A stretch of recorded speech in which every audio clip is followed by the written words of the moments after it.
That was my modeling career. As short and unremarkable as it was, it happened, and I made an unimpressive amount of money doing it. In April 2022, I wrote an article titled "Former Model Learns Why He's Never Had a Girlfriend," and 7 months later, this is finally the video version, though this is not going to be a one-to-one regurgitation of that article.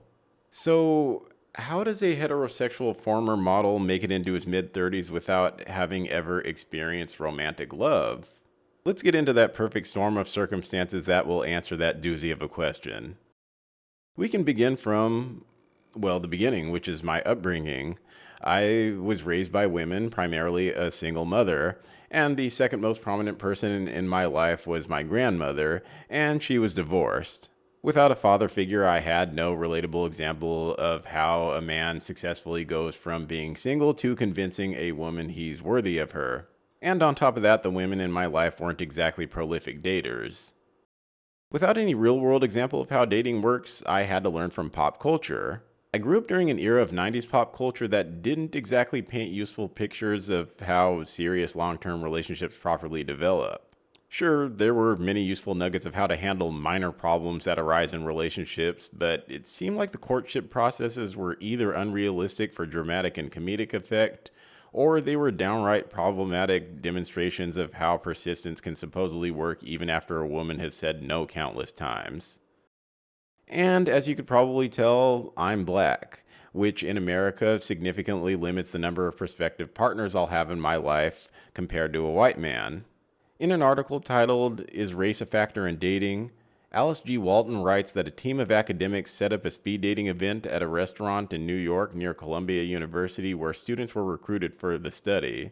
The participants knew it was an experiment about dating, but they didn't know it involved race. The team tracked what matches were made and how those varied according to race, intelligence, success, and other variables. They found that 47% of matches were interracial, far higher than the interracial marriage rate. However, the next sentence says that women were particularly likely to prefer men of their own race, while older people and people who were rated as more attractive were less likely to have same race preferences. Later in the article, Walton writes that another study found similar racial preferences in online dating. Looking at the behavior of 22,000 people who used a dating website in 2003, Hitch and his colleagues also found that most people not only preferred their own race, but women exhibited stronger same-race preferences than men. In an article titled "The Science Behind Why We Find Certain People Attractive," Dina Cheney writes, "First, we tend to be drawn to people who are similar to us." She then goes on to write that attraction to what's similar likely explains why we also tend to date people who share our race, socioeconomic status, education level, and political affiliation. U.S. Census data shows just 10% of marriages in 2016 were interracial or interethnic, and a well-known 2014 analysis about race and dating preferences conducted by OkCupid found that although a significant percentage of respondents indicated that they would date someone of a different race, they didn't walk the walk when it actually came to swiping and connecting with matches. This would explain why so many women I met in college showed seemingly clear outward interest in me, only to give me the runaround whenever I attempted to escalate our relationship before they eventually hooked up with or dated men of their own race. I mean, to put it quite simply, the human brain is just wired to value familiarity. Regarding the 2014 OkCupid analysis referenced in the previous article, that link goes to a Medium article that no longer exists. However, I did manage to find a 2014 article by Alexis Kleinman titled "Black People and Asian Men Have a Much Harder Time Dating on OkCupid." In this article, the author writes, "Users of the popular dating site have a clear bias against certain races, according to a new blog by OkCupid co-founder Christian Rudder." This is a chart showing the results of the study OkCupid did in 2014. As you can see, Asian women rated black men very negatively. Latina women and white women also rated black men negatively. Only the black women rated black men positively, which probably doesn't come as a shock after everything else I've shared. After the chart, the author mentions that it's not just people on OkCupid who feel this way. The results here are pretty much the same as data taken from other dating sites. Obviously, there's probably countless more data I could share, but I think I've gotten my point across about the whole being black thing. Now, this isn't that much of a problem if you grow up in a region where a significant percentage of the population looks like you. However, I grew up going to schools with low black populations, and this is because I grew up in a couple of hometowns that were predominantly white and Latino. And those hometowns I'm referring to are Vacaville, California, and Dixon, California, primarily Vacaville, California. At this point in the video, I probably don't need to explain why that's a problem. In high school, other kids would tell me things like, "This girl I know says you look good for a black guy." I would later go to a university that was mostly white and East Asian. As previously mentioned, women would show interest in me, but ultimately ended up dating men of their own race, with the rare exception where the women of color who showed interest in me would date white men. I skipped over junior college because the diversity of the student body there was an exception. It actually had the diversity that included a solid black community. And yes, there was definitely plenty of interest from the women there. But that didn't matter because junior college had some of the most financially trying years of my life. And the only time in my life when I wasn't thinking about loneliness was when I was thinking about survival. In fact, I had to drop out of junior college twice due to my financial struggles.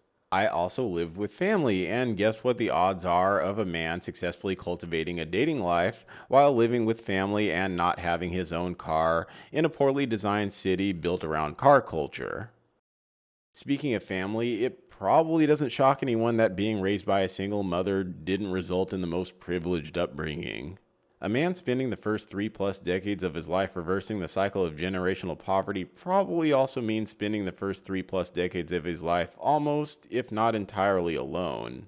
The harsh reality of the dating world is that if you're a man, no one cares about your struggles. People only care about whether or not you make it to the finish line, regardless of where you started the race.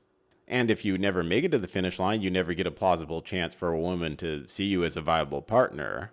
This is because another harsh reality of dating is that a man's dating market value is tied to his resources, while a woman's dating market value is tied to her physical appearance.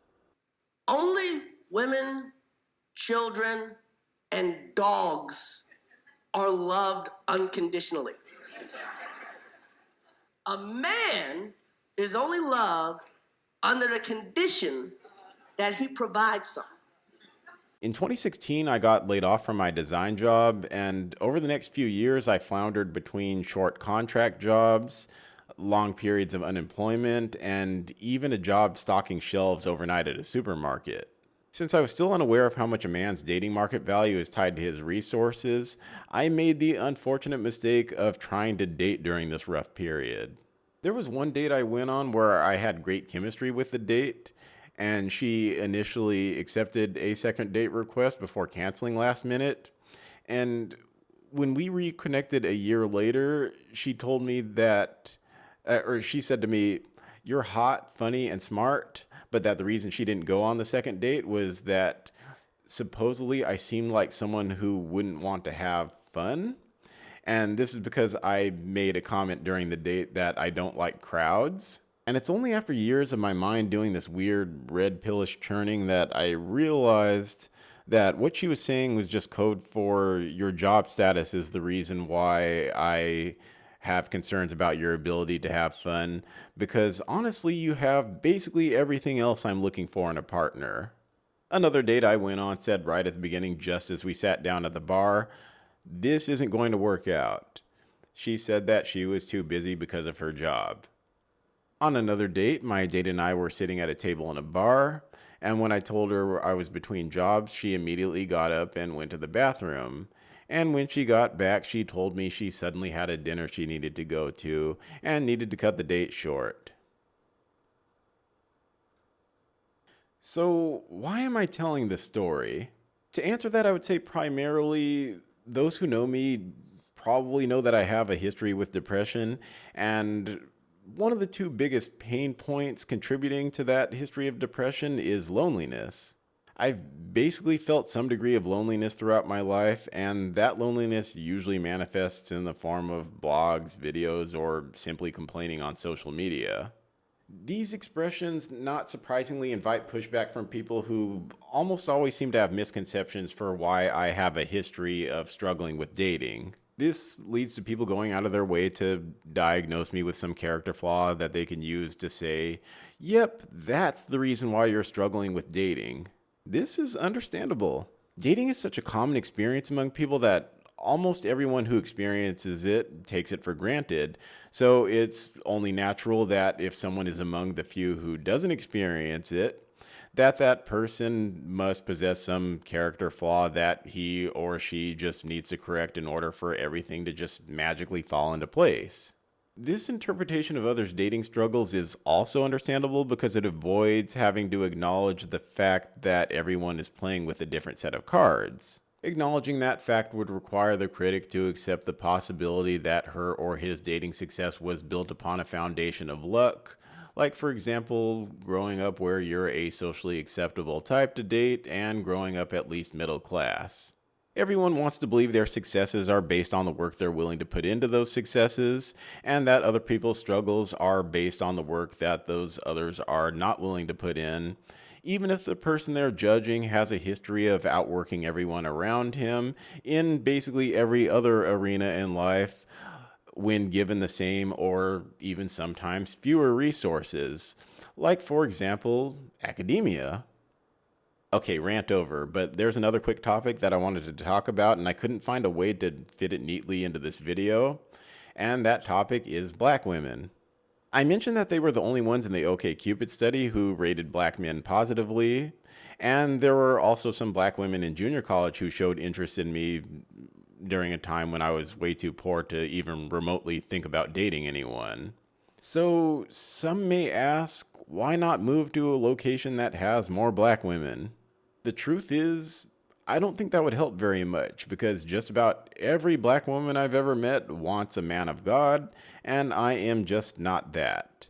I was raised Christian, but I now consider myself agnostic. I am just not a religious person anymore.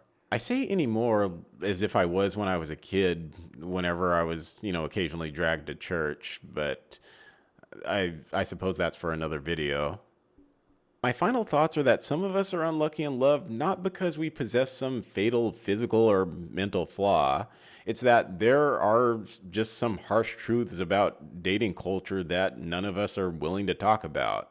Whether or not we want to admit it, there is a price for love and there is a price for intimacy.